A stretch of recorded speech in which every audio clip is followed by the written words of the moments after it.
I'll keep it fairly short, but I was honored and privileged to be at 3 performances of that play, and it took me about 3 performances to get all the seed variety names that were mentioned in the song.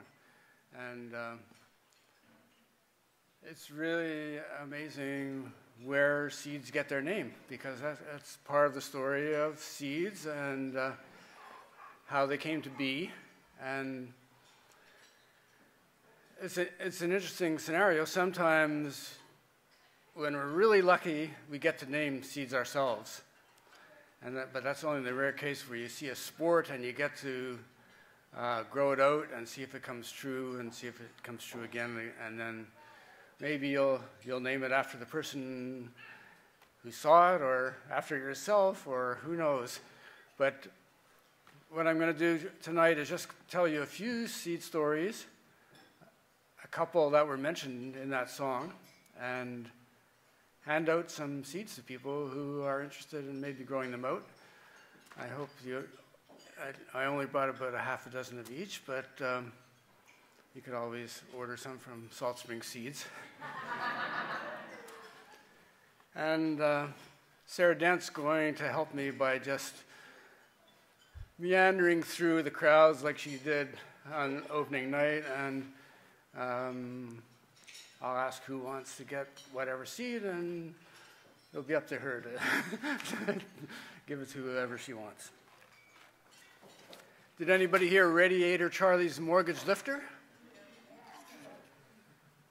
A tomato. That's a tomato.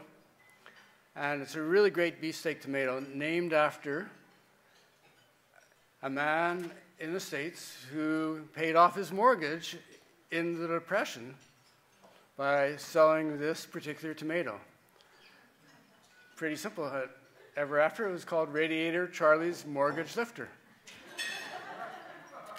Far out name for sure. So here's a bunch of these. Anybody? We got a hand or two.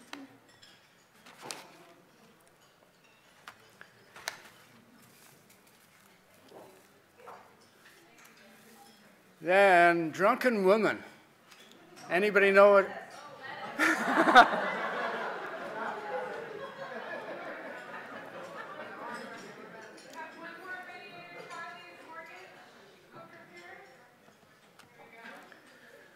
Sometimes you can, most of the time it's pretty obvious, the story of the name and how it came to be, but I've never really figured out Drunken Woman. I have a notion. Most of you know that when lettuces go to seed, they look far different than when they're just sitting low as lettuces, waiting to be harvested as lettuces. They go up and they make these beautiful architectural candelabra-like structures. And in most, they're quite different depending on the different lettuce varieties. And in Drunken Woman, I've always noticed that it looks very like swaggering all over the place. Most are pretty straight, but Drunken Woman isn't at all. Does anybody know where the name Drunken Woman came from? No, there we go. So that one will be a mystery, but here it is for some people to grow up. Thanks, sir.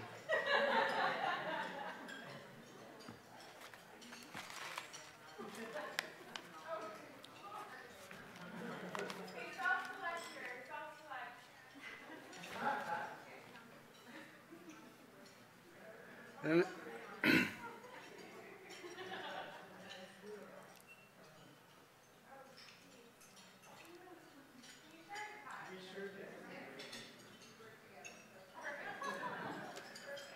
the next one up is Winifred's Garbanzo, or Winifred's chickpea. I've been growing this for quite a long time. It came from a woman named Winifred Walker, who used to live in Boston Bar on the other side of the river. And she was just, she and her husband pretty much were totally self-sustaining and grew all their own food and did everything by themselves without power, and she had been growing this variety for about 50 years. And she contacted me about some seeds, and we became friends over the telephone.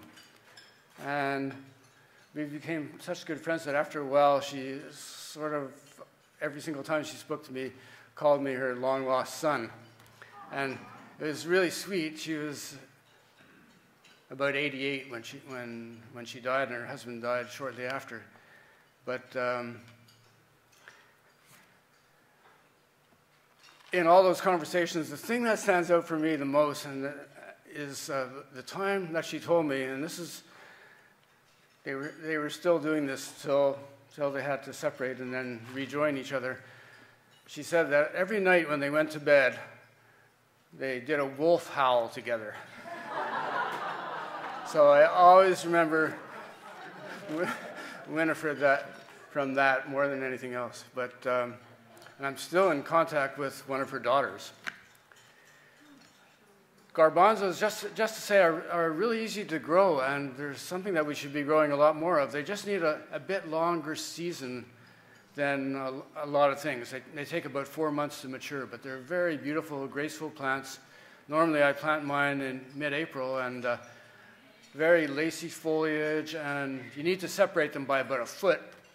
And I have quite a few different chickpeas, and this is probably my favorite because it's very, very dependable. It always is reliable to produce seeds in every pod, which doesn't happen with some chickpeas. It's a light-colored chickpea, a little bit smaller than the regular one that you get in a health food store, which you could actually just buy and grow just as well. But this is my favorite. So here's Winifred's Garbanzo bean. Can we get a group howl?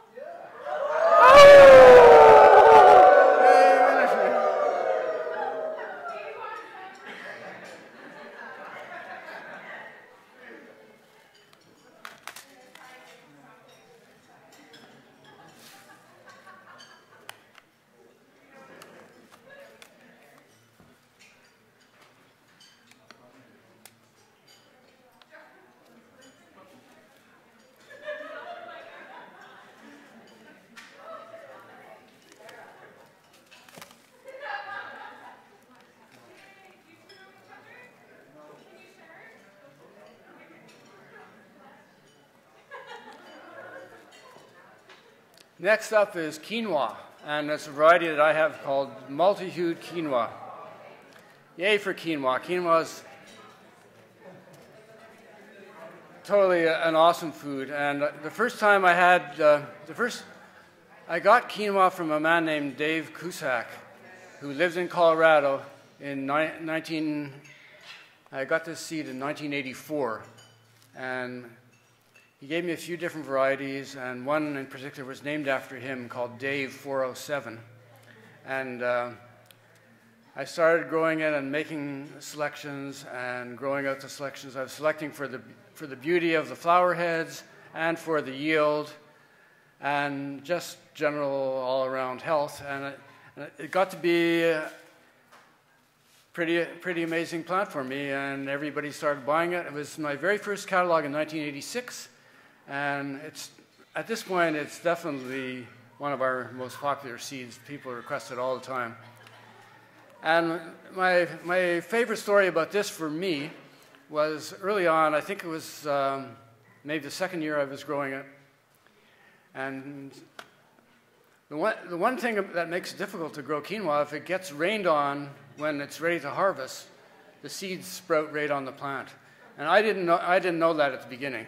And some guy phoned me from Courtenay wanting to see quinoa grow, and he came down to check it out. I told him, well, just come and see what it looks like. And it rained really hard that night, and the next morning when he came, we both were totally aghast at the same time because it looked like a million little weevils or some kind of bug had just taken over the entire plant. And then it took us about a minute to realize all the seeds had sprouted. It wasn't any bug at all. It was just the seeds sprouting. And ever after, I've learned to be really watchful that if it was looking like rain, to cut the plants down and bring them under cover so that they didn't get rained on. So this is multi-hued quinoa. And now, interestingly enough, I've made contact with one of the original growers of quinoa from Colorado, who's sent me a whole bunch more to try just this past season.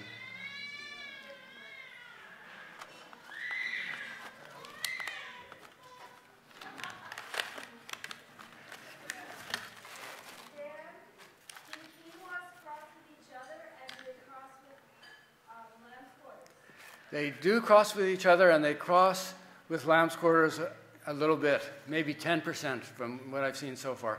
So you have to make sure that if you want true quinoa to eliminate your lamb's quarters, it's easy to row goat the lamb's quarters because the quinoa doesn't branch the way lamb's quarters does. Otherwise, it's almost impossible to tell them apart. So you have to wait till they're actually at the flowering stage or close to it. The next one I have, you might have seen in the seed cleaning room, and it's painted mountain corn. And Sal brought a whole bunch of that. And if you have a chance and you really want to see it, it's such a beautiful corn, all the colors of the rainbow. And there's a man named Dave Christensen who lives in Montana who spent about 35 years working on this corn. And it's a flower corn, and he's from Montana and did all his experimenting in Montana, where the seasons are short, the soil is poor, and he ended up taking about 70 different corns from First Nations people to make this corn, and it's still in process. And if you want to read the interesting whole story, just Google painted mountain corn and you'll get his whole take on it, but he's still looking for people to help him breed this variety. And there's a whole bunch packaged up here. A beautiful name for a corn that is truly just a rainbow of colors.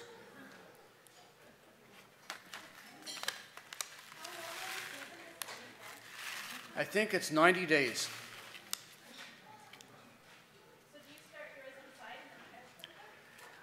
I've never grown this corn, believe it or not. Sal just gave me a whole bunch, and we have another grower of this corn. It's super tolerant to being planted in cold soil. That's when it explains the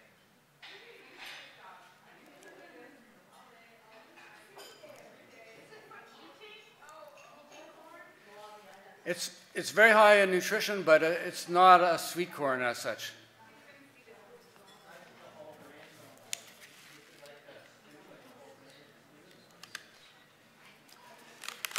Here's one that I personally am really proud of, because when I went to Ethiopia as part of the 5th annual Seeds of Survival program, I came back with a few heads of this grain, and it's a wheat.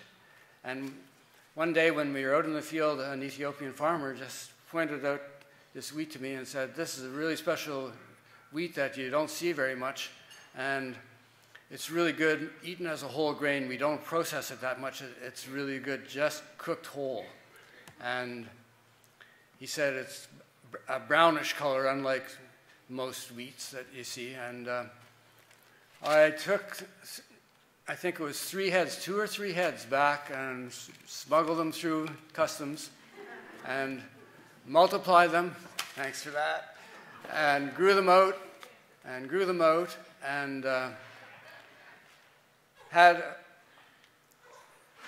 got to the point where I had a sizable crop, and I sent some down to California. There's a group there called the Whole Grain Exchange, and they started growing it out.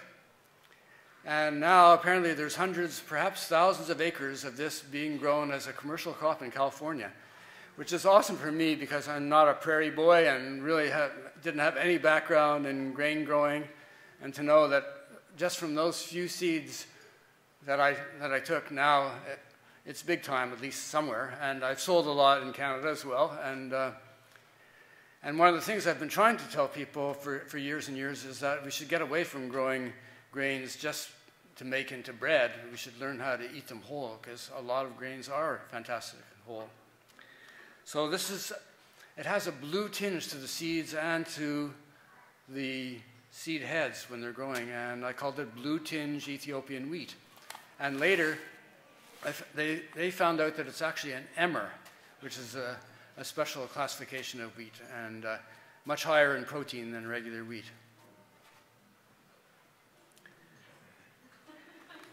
And while Sarah's giving it out, I can't resist telling I have another story that I almost always tell about my time in Ethiopia.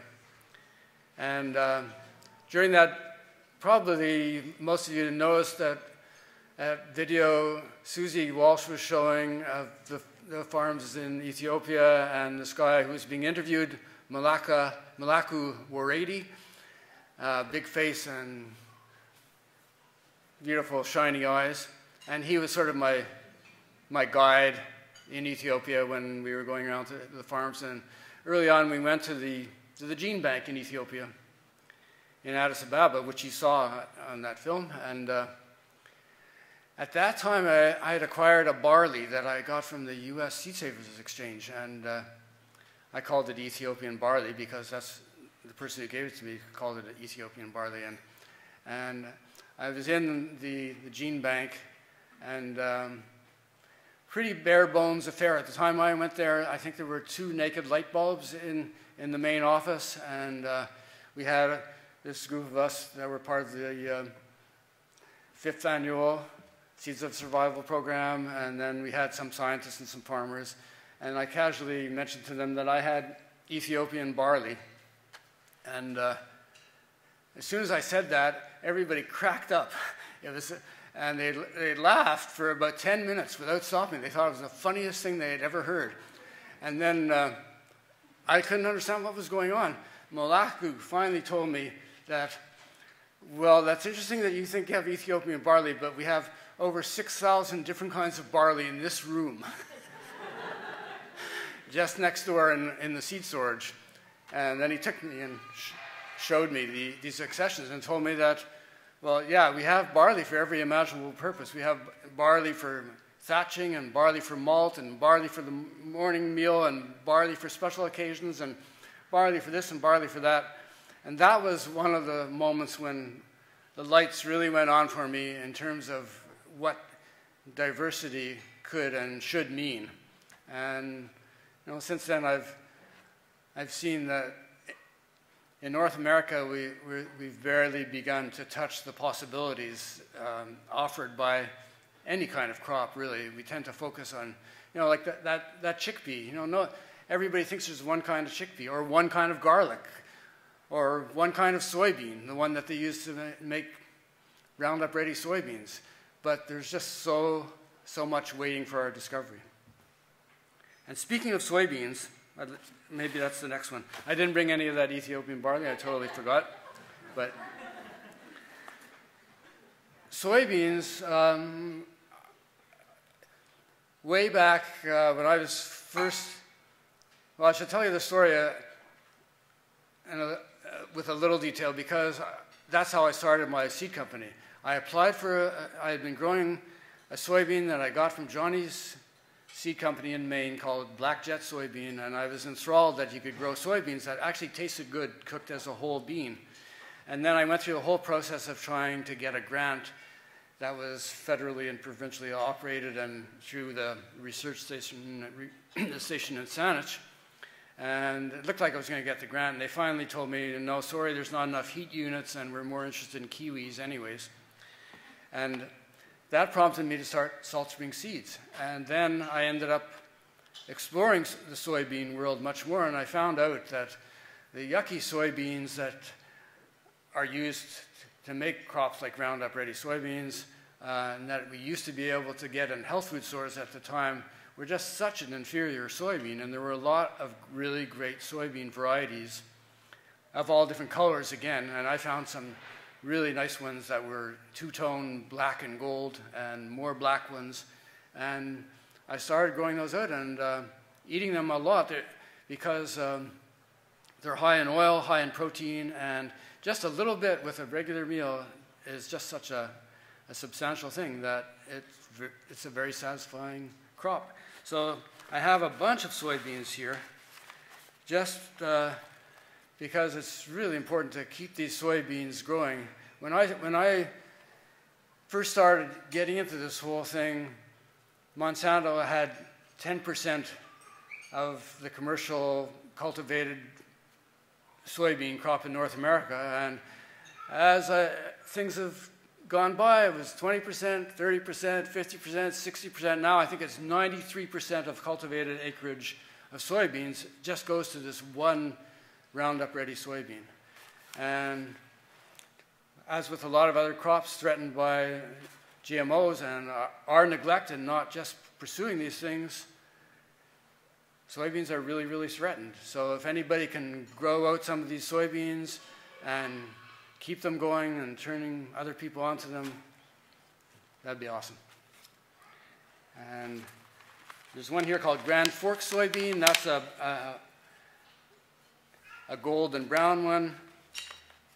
I have some soybeans that I gave to a friend of mine named Owen, who now has Annapolis Seeds in Nova Scotia.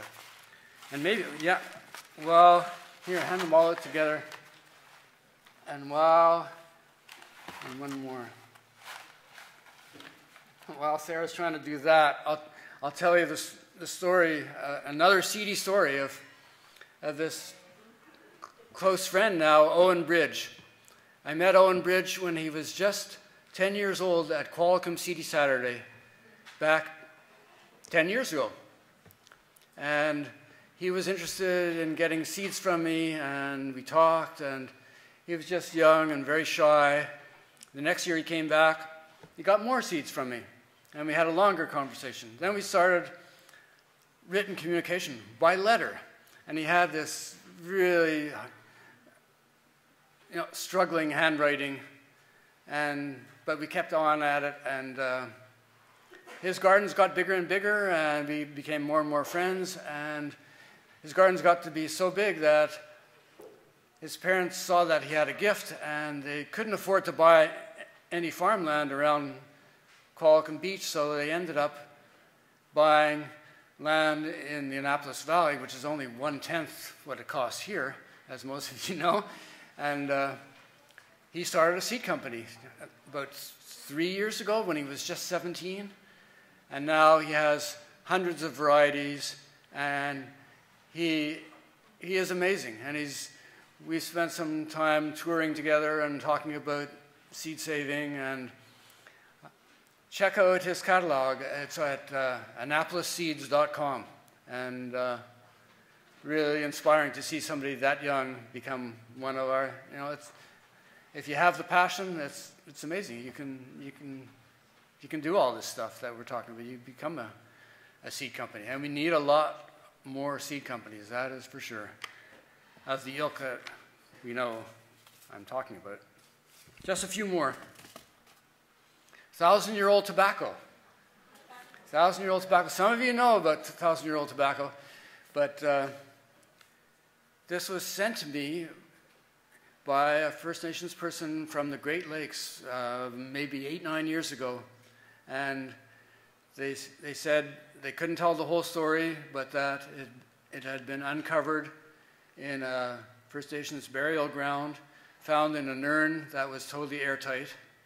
And the seeds were tested, and they were found to be viable. Then they were carbon tested, and they were found to be 1,000 years old. And then when I grew it out, I was totally amazed and flabbergasted. And anybody who's ever seen this plant just gets an uncanny feeling of something that came from another time. It just gives you the shivers. It's hard to imagine. We're used to what we're used to, but every year practically anybody who hasn't seen this before says, wow, what is that? And it's very different than our modern tobaccos. It's just got giant leaves, but it's a short plant, and obviously they were using it for ceremonial purposes. And so 1,000-year-old tobacco grows like regular tobacco, but it needs the heat to really get going. You have to start it fairly early and let it be a baby for a while and then transplant it out in July.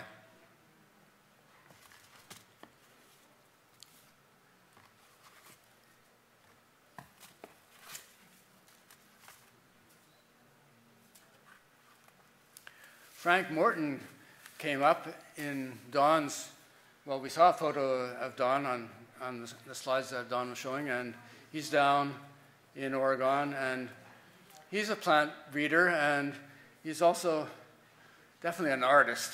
He's an artist with seeds, and he loves playing with different colors and shapes, and he's done some amazing stuff with lettuces and kales and quite a few other crops.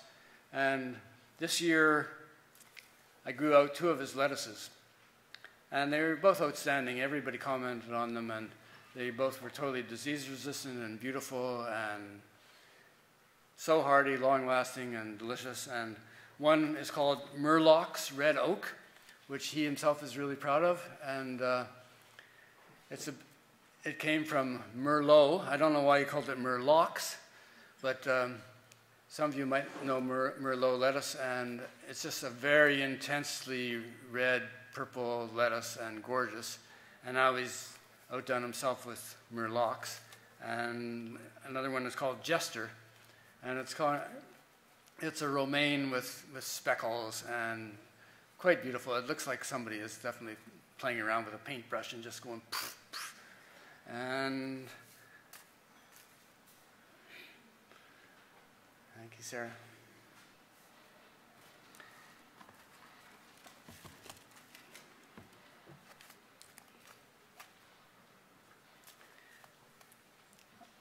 Somebody else also playing around with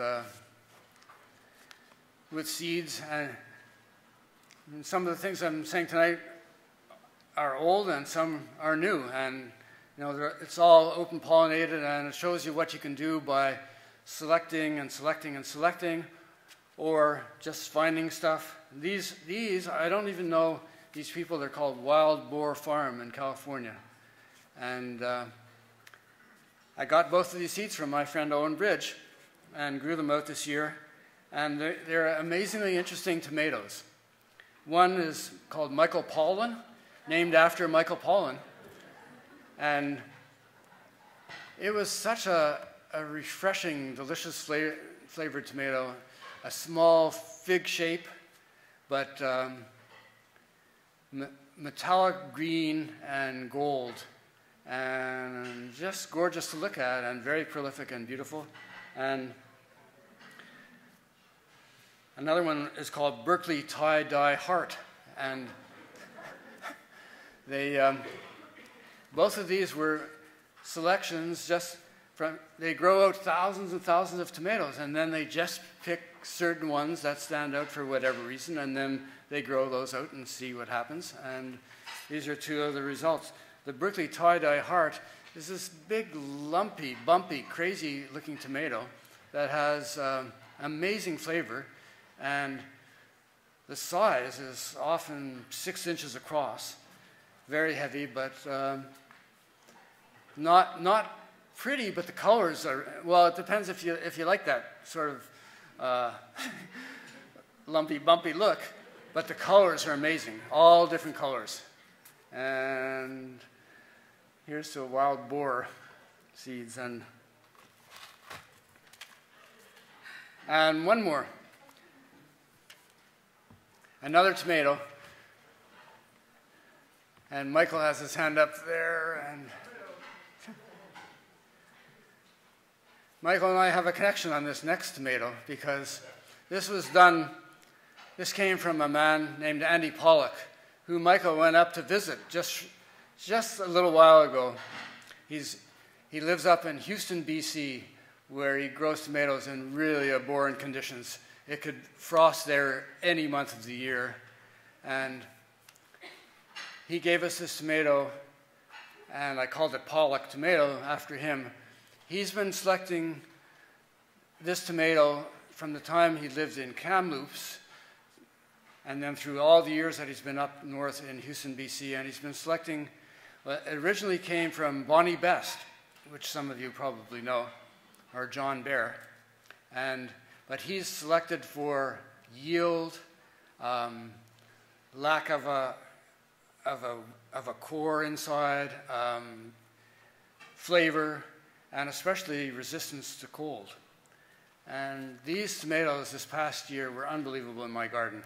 I looked at all the different tomatoes, and you knew where Pollock tomatoes were because there was just 40, 50, 60, 8 to 12 ounce tomatoes on each plant, even as we were picking them, and they just shone. And hey, Andy, wish you were here. We were hoping he was going to come, and he didn't, but he's in his late 70s, he's very arthritic, and it's hard for him to go places, and he's a hermit anyways. One more, I forgot this. There's one here, there's a bean, the last one, and it's called Fawcett's Pole Bean. I include this because the Seeds of Diversity people just asked me what the story of this was, and they got the whole story. I got this from a man on Salt Spring Island named Brian Brett, who's very famous for this.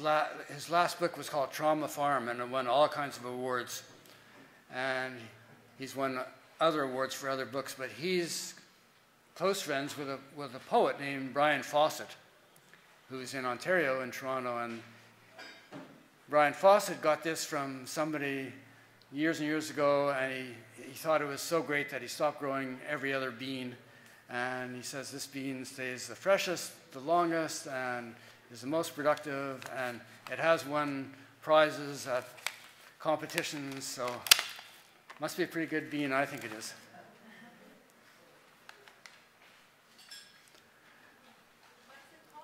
It's called, I called it Fawcett's Bean, named after Brian Fawcett. So that's just to show how much fun and pleasure there can be in seeds, and how much room there is for exploration and newness. So I hope all of you take that and run with it. Thanks.